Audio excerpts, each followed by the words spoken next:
नमस्कार, मैं हूं मृत्युंजय कुमार झा और हमारा खास show weekly round up commodity special, इसमें आपका स्वागत है। और हम आपको बताएंगे कि ये हफ्ता ओवरऑल कमोडिटी मार्केट के लिए कैसा रहा और अगला हफ्ता कैसा रहने वाला है, कहां पर आपके लिए कमाई के मौके बनने वाले हैं। हमारे साथ आज की इस चर्चा में 3 खास मेहमान जुड़ रहे हैं। हमारे साथ हैं बीरेन वकील साहब, पैराडाइम कमोडिटी के सीईओ हैं।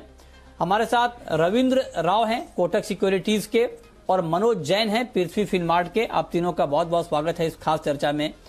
और आज हम चर्चा की शुरुआत करेंगे क्रूड के साथ, क्योंकि मार्च के बाद पहली बार ब्रेंट क्रूड का भाव $50 के ऊपर पहुंचा है।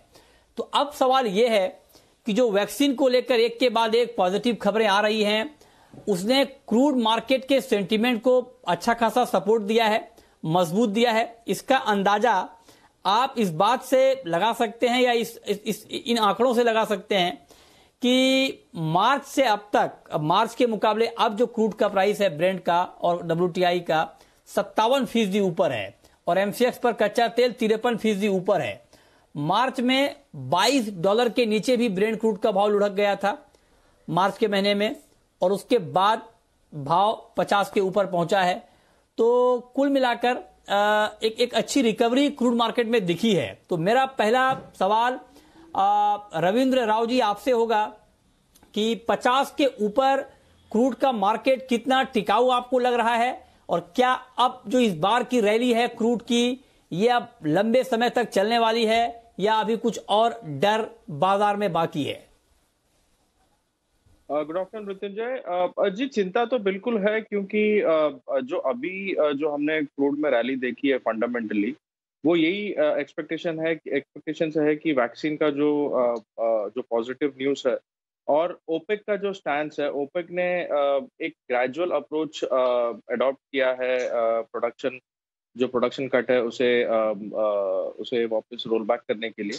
तो वो एक पॉजिटिव सेंटिमेंट था मार्केट के लिए, और प्लस वैक्सीन का है। लेकिन जो सबसे इम्पोर्टेंट है वो डिमांड, वापस से डिमांड रिकवरी का है। और जो वायरस एस्केलेशन हो रहा है, और वैक्सीन भी अभी तक फुल्ली रोल आउट तो नहीं हुआ है। इट इज जस्ट होप कि वैक्सीन अभी आ गया है, and it will take its own time. तो मेरे हिसाब से ऊपर में सस्टेनेंस थोड़ा सा मुश्किल है।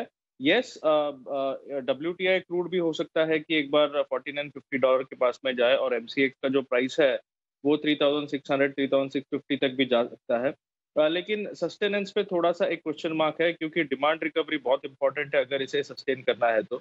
और वो हमें आने वाले सेशंस में पता चलेगा, जब ये वैक्सीन एक बार रोल आउट हो जाएगा, उसके बाद क्या सिचुएशन बनेगा। सो आई थिंक तब तक के लिए एक बार एक अपर स्पाइक आ सकता है। ब्रेंट क्रूड एक बार $52, और जो WTI क्रूड है वो एक बार ही मेरे हिसाब से $49-50 के आसपास के आने के चांसेस हैं। अच्छा, ठीक है, ये राय आपकी क्रूड पर है। बीरेन जी, आपका व्यू क्या होगा? क्योंकि क्रूड को लेकर ये कहा जा रहा है कि भले ही अभी ब्रेंट ने 50 के ऊपर का लेवल टच किया हो, लेकिन बाजार में अभी भी बहुत सारी चिंताएं बाकी हैं। मसलन कि जो इकोनॉमी को जो डैमेज पहुंचा है कोरोना की वजह से, उसकी वापसी में भी लंबा वक्त लगेगा। और भले ही वैक्सीन की वजह से कुछ तेजी आ जाए, लेकिन डिमांड को पूरी तरह से पटरी पर लौटने में बहुत लंबा वक्त लगेगा, लिहाजा तेजी आने में भी लंबा वक्त लगेगा। आप इससे सहमत हैं क्या?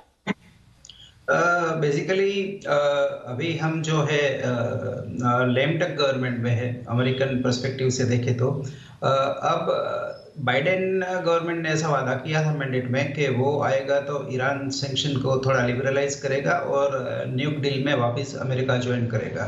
तो ऐसे हालात अगर डेवलप होते हैं तो ईरान का ऑयल मार्केट में आ सकता है।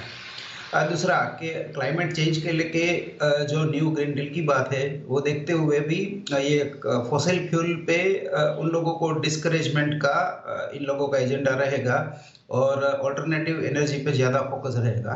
तो ये 2 वाइल्ड कार्ड होराइजन पे है जो क्रूड के लिए नेगेटिव ट्रिगर बन सकते हैं। फिलहाल तो हेज फंड्स जो है वो डॉलर कमजोर होने के कारण as a proxy hedge crude buy कर रहे हैं। लेकिन मैं फिजिकल साइड से डिमांड रिकवरी इतनी सस्टेनेबल फिलहाल नहीं देख रहा हूं, क्योंकि पिछले समय हम उसको -40 भी देख चुके हैं और अभी इसको 45 भी देख रहे हैं।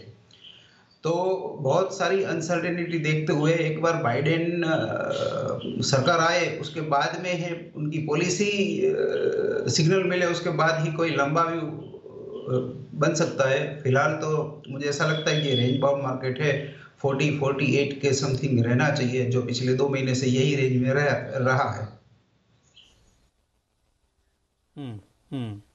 ओके, तो आप कहेंगे रेंज बाउंड मार्केट अभी आपको आगे दिख रहा है। मनोज जी, आपको कैसा मार्केट दिख रहा है अभी शॉर्ट टू मीडियम टर्म में क्रूड का? नमस्कार मृत्युंजय, जैसा कि दोनों जानकार बता रहे थे कि ऊपरी लेवल्स पर जो है कीमतें थोड़ी सस्टेन नहीं हो पाएगी, तो बिल्कुल हमने देखा है कि इस सप्ताह भी जो यूएस के इन्वेंट्री के नंबर्स आए, वहां हमने सरप्राइजिंगली 15.2 मिलियन बैरल की बढ़त जो स्टॉक में आते हुए देखी है। इस सप्ताह की बढ़त के पीछे मुख्य कारण ये था कि एक तो जो वैक्सीन को लेकर के पॉजिटिव चर्चा थी, दूसरा इराक के 2 ऑयल फील्ड में जो है अटैक हुआ था, तो उसके चलते भी कीमतों को सपोर्ट्स मिले थे। लेकिन मेरा मानना है कि अभी भी जिस तरह से जो कोरोना के केसेस जो यूएस में रिकॉर्ड देखने को मिल रहे हैं, तो उसके चलते आगे डिमांड जो है वो सबड्यू रह सकती है। $50 पर बैरल ब्रेंट थोड़ा सस्टेन होना जो है मुश्किल लगता है, तो ऊपरी लेवल्स पे एक बार मुनाफा वसूली अगले हफ्ते में देखने को मिल सकती है। ओवरऑल ट्रेंड जो है वो अभी रेंज बाउंड ही, जैसा कि बीरेन भाई भी बता रहे थे, तो मेरा मानना है कि WTI यहाँ 45 से $50 पर बैरल की रेंज में अगले कुछ समय तक कारोबार करेगा, लेकिन नेक्स्ट वीक में ऊपरी लेवल्स पर थोड़े करेक्शंस देखने को मिल सकते हैं और MCX पर कीमतें एक बार फिर 3280 3300 तक के लेवल्स दिखा सकती है। तो मेरा मानना है कि ऊपरी लेवल्स पर खरीदारी से बचना चाहिए। ठीक है, तो ये क्रूड पर अलग अलग राय कुल मिलाकर निकल कर आ रही है, और मतलब यही है कि एक लंबी तेजी और एक बड़ी तेजी के लिए थोड़ा इंतजार करना पड़ेगा। इसको लेकर कहीं ना कहीं सहमति बन रही है, लेकिन हाँ, शॉर्ट टर्म में एक मजबूत स्टॉप लॉस के साथ थोड़ा बहुत ट्रेड आप बाइंग का ले सकते हैं, इस पर आप नजर बनाकर चल सकते हैं। तो ये बात हो गई क्रूड की कि क्रूड में आगे का ट्रेंड अभी दिखेगा क्या। लेकिन क्रूड के बाद अब हम बात करते हैं गोल्ड की और सिल्वर की, और सोने चांदी में अगर हम देखें, खास करके सोने में, तो गोल्ड का मार्केट एक रेंज में ही रहा पूरे हफ्ते आप कह सकते हैं। हालांकि बीच में मार्केट ने 50,000 के लेवल को क्रॉस किया, लेकिन 50,000 के ऊपर दिक्कत यह है कि गोल्ड का प्राइस ठीक नहीं पा रहा है, और 50,000 के ऊपर जाते ही एक बड़ी मुनाफा वसूली आती है और फिर मार्केट को धकेलकर 50 के नीचे गिरा देता है। तो मैं आपसे जानना चाहता हूं रविंद्र जी कि क्या किया जाए अब गोल्ड में, मान लीजिए ट्रेडिंग के पॉइंट ऑफ व्यू से अगले हफ्ते के लिए क्या स्ट्रेटेजी बनाई जाए? मृत्युंजय, लास्ट वीक के सेशन में जब भी मंडे को लास्ट वीक में हमने देखा था कि प्राइसेस 70-64 का एक बॉटम बना के वहां से हमने एक $100 का अपसाइड देखा है। मेरे हिसाब से एक टेम्परेरी बॉटम दिख रहा है 1780 1760 के आसपास, जहां से हमने एक रिकवरी देखी है। सो मेरे ख्याल से कहीं ना कहीं एक बेस बन रहा है गोल्ड में। और अगर फंडामेंटल्स की बात करें तो अपार्ट फ्रॉम वैक्सीन बाकी सारे फंडामेंटल जो है वो अभी भी गोल्ड के लिए पॉजिटिव है। वैक्सीन का भी न्यूज़ जो है वो yes sentimental it is positive, लेकिन जो लॉजिस्टिकल इश्यूज है वो it will take its own time. So मेरे हिसाब से गोल्ड में अभी 1760 1780 का बॉटम है। सो आई थिंक 1820 1830 कहीं पर भी प्राइसेस आता है तो it will be a good buying opportunity. और MCX की अगर बात करें तो MCX में 48,800 का एक बहुत ही स्ट्रॉन्ग सपोर्ट है। आई थिंक उसके आसपास एक बार प्राइस आ सकता है, वहां से हो सकता है कि 100-200 रुपए नीचे आए, तो दैट्स वाई हमने 48,600 पे एक बार बाइंग की स्ट्रैटेजी दी है। और अपसाइड हमें लग रहा है कि 49,500 से 49,600 तक प्राइसेस आ सकता है। सो 48,600 पे बाई करके 48,200 के आसपास स्टॉप लॉस रख सकते हैं और 49,600 का बाइंग टारगेट ले सकते हैं नेक्स्ट वीक। ओके, बीरेन जी, आपका क्या व्यू है सर स्पॉट मार्केट में डिमांड को देखते हुए, या फिर जो इंटरनेशनल मार्केट के जो फंडामेंटल हैं, डॉलर की चाल और बाकी वैक्सीन की खबर, इन तमाम खबरों को, फंडामेंटल को देखते हुए आपका नजरिया गोल्ड के ऊपर अभी है क्या? दो फिलहाल कॉन्फ्लिक्टिंग फैक्टर है। एक है स्टिमुलस जो गोल्ड के लिए सपोर्टिव है, दूसरा है वैक्सीन जो नेगेटिव है, जो कि दबाव डाल सकता है। तो फिलहाल टेक्निकली बातों पे मैं इसकी रेंज देख रहा हूँ 1770 से ऊपर में 1880। ये $100 की रेंज में, यानी 3-4% का ये मार्केट है, उसके बीच ये रहना चाहिए। बट ओवरऑल इसकी डायनेमिक्स, डॉलर की कमजोरी, वो सब देखते हुए मैं फिलहाल बाय ऑन डिप्स ज़्यादा प्रीफर कर रहा हूँ, क्योंकि 7,000 गिरने के बाद अब शॉर्ट साइड में मुझे वो बेयर ट्रैप का थोड़ा सेंस आ रहा है। तो 48,900 के आसपास मैं बाइंग करूंगा, 48,400 का स्टॉप लॉस रहेगा और 49,500 के आसपास का टारगेट रहेगा। ठीक है मनोज जी, आपका अगले हफ्ते के लिए टारगेट क्या है गोल्ड पर? बिल्कुल, मेरी भी रणनीति बाय ऑन डीप की रहेगी मृत्युंजय। मेरा मानना है कि 48,800 जो है स्ट्रॉन्ग सपोर्ट बना हुआ है, तो वो लेवल्स के आसपास खरीदारी करना चाहिए, क्योंकि ये सप्ताह यूएस के अनएम्प्लॉयमेंट क्लेम्स के जो नंबर है वो फिर एक बार बढ़कर आए हैं, तो कहीं ना कहीं जो है वो पॉजिटिव है। दूसरा, ईसीबी ने जो इंटरेस्ट रेट है उसको अनचेंज रखा है और क्यूई को एक्सटेंड किया है मार्च 2022 तक। तो कहीं ना कहीं जो क्यूई है वो आगे भी जारी रहने वाला है, यूएस का स्टिमुलस भी ऑन द कार्ड है, तो गोल्ड के लिए सपोर्टिव रहेगा। बाय ऑन डिप की रणनीति करें। जैसा कि बाकी दो एक्सपर्ट्स भी बता रहे थे कि 1800 जो है वो एक स्ट्रॉन्ग सपोर्ट है, तो उसके आसपास यहाँ बार बार कीमतें सपोर्ट लेती हुई दिख रही है। तो मेरा मानना है कि 48,800 के आसपास यहाँ खरीदारी करें, 48,440 का स्टॉप लॉस रखें। नेक्स्ट वीक में कीमतें एक बार फिर 49,660 तक के स्तर दिखा सकती है, तो बाय ऑन डिप की रणनीति यहाँ कारगर रहेगी। अच्छा ठीक है, तो आप भी कह रहे हैं कि गिरावट पर बाइंग करनी चाहिए गोल्ड में, ये स्ट्रेटेजी ठीक हो सकती है। चलिए अब हम बात करते हैं सिल्वर की, चांदी की। चांदी का मार्केट रविंद्र जी अभी आपको कैसा लग रहा है? काफी वोलेटाइल है चांदी का मार्केट भी, और पूरे हफ्ते में हमने एक उतार चढ़ाव का माहौल चांदी में देखा है। 62,500 से 65,500 के दायरे में चांदी का प्राइस घुमा है, लेकिन 65,000 के ऊपर मार्केट प्रॉफिट बुकिंग का शिकार होता है। तो चांदी में अब नई स्ट्रेटेजी नेक्स्ट वीक के लिए क्या बनानी चाहिए? मृत्युंजय, चांदी में भी मेरे हिसाब से एक पॉजिटिवनेस रहेगा, क्योंकि जैसे गोल्ड में एक बेस बना हुआ ऐसे लग रहा है नियर 1780 1760। सिमिलरली सिल्वर में अराउंड $22 के आसपास एक बेस लग रहा है, क्योंकि 2250 का पहले से ही एक काफी स्ट्रॉन्ग सपोर्ट है $2250 का कॉमेक्स पर। एमसीएक्स की बात करें तो एमसीएक्स में आई थिंक 62,200 के आसपास काफी स्ट्रॉन्ग सपोर्ट है, तो उसके आसपास कहीं पर भी आता है तो एक बहुत ही अच्छी बाइंग जोन होगी। ज्यादा बड़ा स्टॉप लॉस नहीं है, अराउंड 61,800 के आसपास, और अपसाइड में आई थिंक 64,000 के लेवल हम फिर से इसमें नेक्स्ट वीक में देख सकते हैं। तो 62,500 से 62,200 तक कहीं पर भी प्राइस आता है तो एक बार बाइंग किया जा सकता है। बेस मेटल्स थोड़े से पॉजिटिव मोमेंटम में है, बट चांदी गोल्ड को फॉलो कर रहा है पिछले कुछ सेशन से।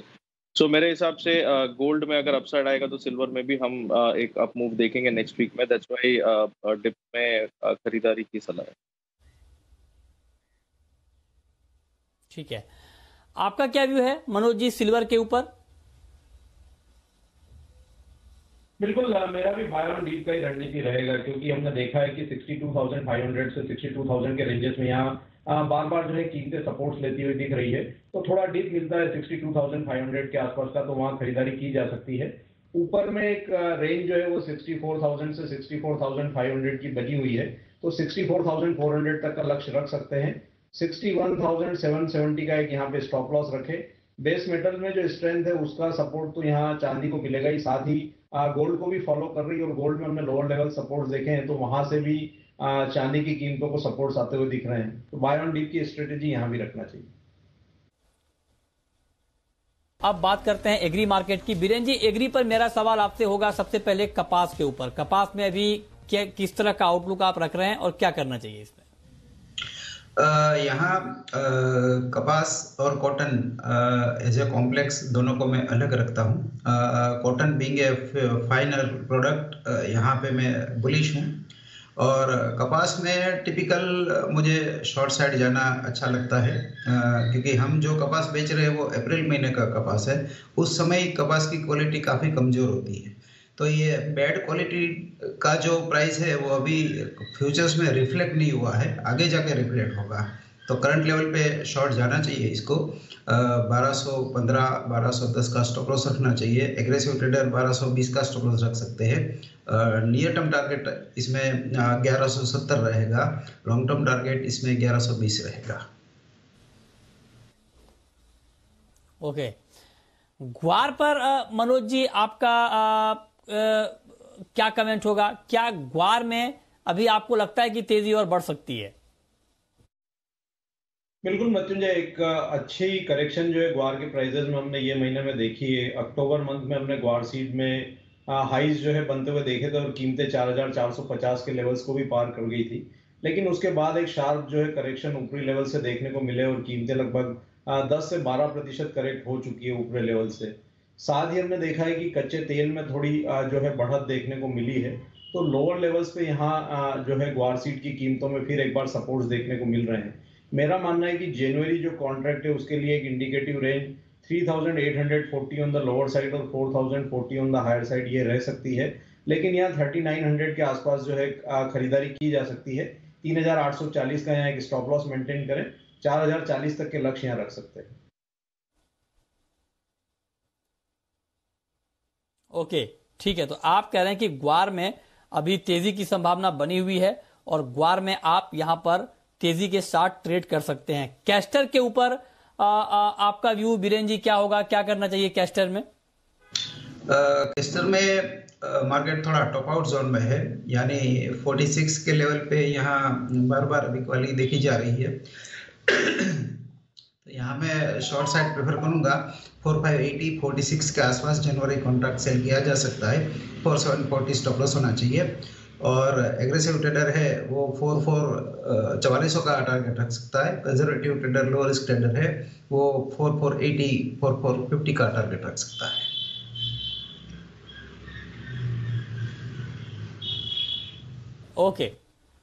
ओके, तो आप कह रहे हैं कि कैस्टर में बेच कर चलें 4660 पे, 4740 का टारगेट होगा, 4530 के 4740 का स्टॉप लॉस लगाएं 4530 के टारगेट के लिए।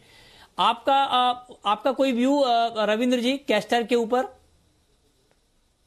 मुझे भी लगता है कि ऊपर के लेवल पे सेलिंग ही आ रहा है मृत्युंजय, और नहीं कर रहा है ऊपर के लेवल पे। मेरे हिसाब से मैं भी बीरेन जी का जो व्यू है उसके साथ सहमत, और मुझे भी लगता है कि ऊपर के लेवल पे शॉर्ट करके चलना बेटर होगा। ठीक है। अब हम बात करते हैं चने की, और चने को लेकर खबर यह आई है कि नेफेड ने चने का बेस प्राइस तय कर दिया है 5100 रुपए प्रति क्विंटल, यानी दिसंबर के महीने में इस भाव से नीचे नेफेड नहीं बेचेगा। 5100 चने की नई एमएसपी है, तो एमएसपी से नीचे पर नहीं बेचेगा। ये जो नया ऐलान है नेफेड का, इसका क्या इंपैक्ट आप देख रहे हैं मनोज जी? ऐसे में चने में करना क्या चाहिए? बिल्कुल, इसका एक पॉजिटिव इम्पैक्ट देखने को मिल सकता है और हमने प्राइजेस को ऑलरेडी काफी करेक्ट होते हुए देखा है। हमने नवंबर मंथ में यहाँ 5600 तक के हाइज बनते हुए देखे थे और कीमतें वहां से करेक्ट होकर एक बार फिर 4600 तक के लेवल्स दिखा चुकी है। 4600 यहाँ एक स्ट्रॉन्ग सपोर्ट जो है चने के लिए टेक्निकली देखने को मिल रहे हैं, और जिस तरह से नेफेड का जो निर्णय आया है तो वो कहीं ना कहीं लोअर लेवल्स पर कीमतों को सपोर्ट करेगा। मेरा मानना है कि जनवरी कॉन्ट्रैक्ट में 4680 के लेवल्स पे एक बार खरीदारी करना चाहिए। 4550 का यहाँ स्टॉप लॉस लगाएं। कीमतें एक बार फिर से 4880 4900 तक के लेवल्स यहाँ दिखा सकती है। ठीक है, तो आप कह रहे हैं 4900 तक भाव जाएगा। बिल्कुल संक्षेप में बीरेन जी, आपको भी लगता है कि चने में तेजी ये भी बढ़ेगी? चने में मेरा लॉन्ग टर्म व्यू तो हल्का सा शॉर्ट साइड का है, बट अभी जो फसल की जो विंडो है वो थोड़ी दूर है, तो मैं नए कॉन्ट्रैक्ट में चना में बाइंग प्रेफर करूंगा, क्योंकि वो एमएसपी से 500 रुपये नीचे है अभी, 400 रुपये नीचे है अभी। तो मैं यहाँ 4600 के आसपास मार्च चना बाई प्रेफर करूंगा। टारगेट 4900 का रहेगा और स्टॉप लॉस रहेगा 4530।